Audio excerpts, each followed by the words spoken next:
maliit. Pero dahil sa kanya talagang passion at pagmamahal sa inyo, talagang ipinaglaban yung inyong karapatan sa kalusugan. So magandang development ito. Kasi nagawa niya ng solusyon ng amicable imbes na court of law.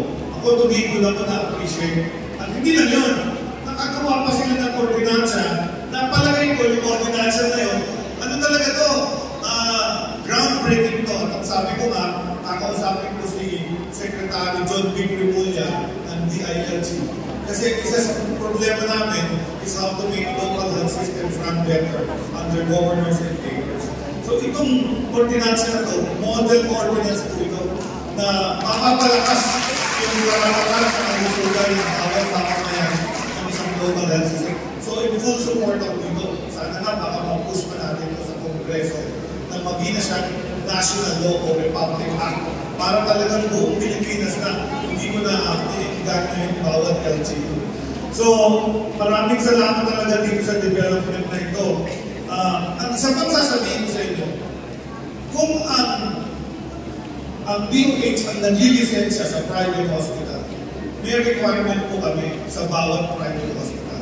Para sila ay mag-operate, i-require namin sila 10%, 10% ng total na kama nila ay tinatawag namin PhilHealth only beds or charity only. Tandaan niyo yun kasi natatago itong pack na ito. Ito ay requirement sa lahat ng private hospital. 10%.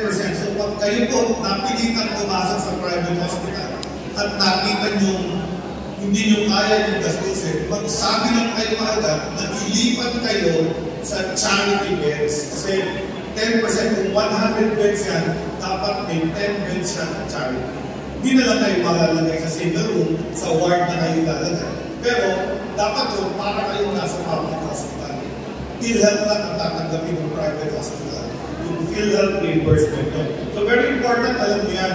Ang kadalasang nangyayari, hindi lang itong hospital na to,